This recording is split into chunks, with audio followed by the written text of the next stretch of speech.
Disons que j'ai eu beaucoup de copains, j'ai toujours beaucoup de copains dans le cinéma, parce que le hasard de rencontres dans des coulisses, dans les télés, dans ci et ça. J'ai aussi fait pas mal de musique de films qui ont été très populaires. Et j'ai aussi écrit et produit un film qui s'appelait Dancing Machine, avec Delon et Dupont. De Gilles Béat. Delon, que je fréquentais beaucoup à l'époque, m'a aussi beaucoup aidé et présenté les gens pour que ça prenne forme. Incroyable, ça a pris forme. Guénassia m'a présenté Gilles Béat est parti dessus.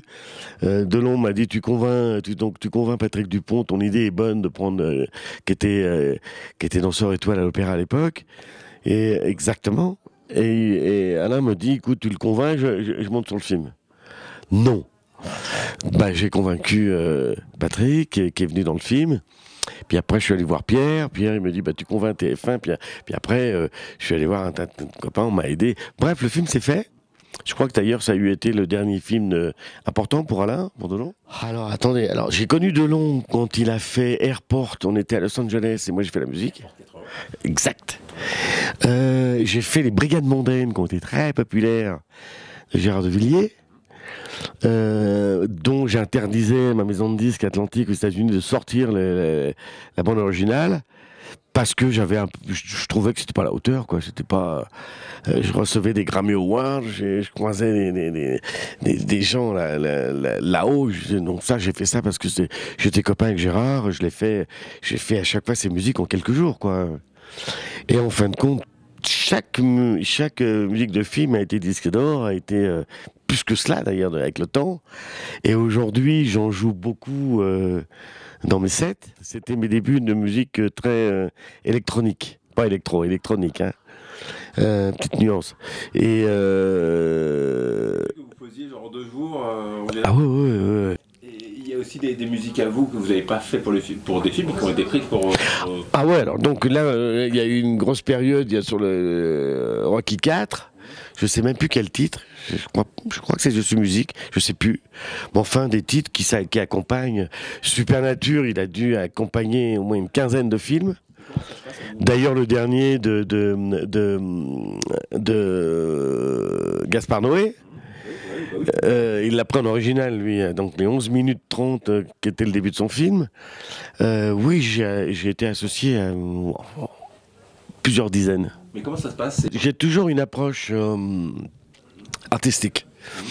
C'est-à-dire que on m'approche pour me dire artistiquement que voilà, avec la scène, machin, on me décrit la scène.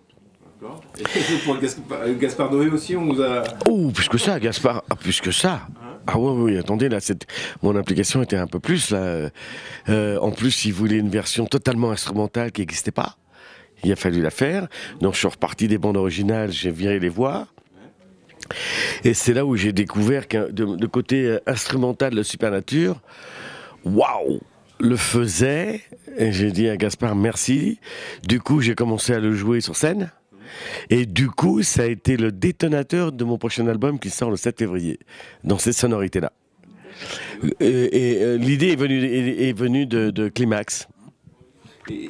Donc il m'a envoyé un mail, machin, on s'est rencontrés, on a déjeuné plusieurs fois et déjà l'univers de Gaspard Noé, quel moins qu'on puisse dire. Mais moi, c'est ça j'ai toujours aimé j'ai été dans mon jeune temps un sacré provocateur et foutre la merde et oser dire des choses que les autres n'osaient pas.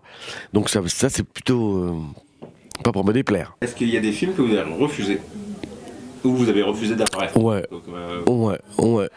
On peut dire lesquels ou pas? Ouais, non, c'était des gens qui s'étaient égarés, qui voulaient le nom. Mais qui avaient vu des Brigades mondaines et qui me demandaient de participer avec des titres comme Give Me Love et ci et ça. Quand on regardait, c'était pas des films de cul, mais c'était des films sans intérêt. Donc j'ai dit non, ouais, peut-être une dizaine. On n'en a jamais entendu parler des films, donc j'ai pas perdu grand-chose. Quand je regarde derrière, moi, je n'ai pas de souvenir de pouvoir me dire merde, t'as été con, ça tu l'as refusé, t'aurais dû le faire. Vous rêveriez d'être appelé par quel réalisateur? Tarantino. On a joué super. D'emblée. D'emblée? Ouais. D'emblée. Parce que c'est quand même un des réalisateurs qui fait plus gaffe à ses... Parce que sa couleur, sa vue, j'adore quoi. Je ne me permettrai pas de dire que c'est un peu la même, pas du tout. Mais dans la musique, ouais, c'est ce qui me correspondrait le mieux, ouais. J'adorerais. Dans les musiciens qui sont spécialisés dans les musiques de films, j'en sais rien, les Danny Elfman, les John Williams, vos préférences iraient vers qui? Et s'il y a... comment il s'appelle? Hans, qui a fait Gladiateur. Voilà, pour moi c'est mon numéro 1.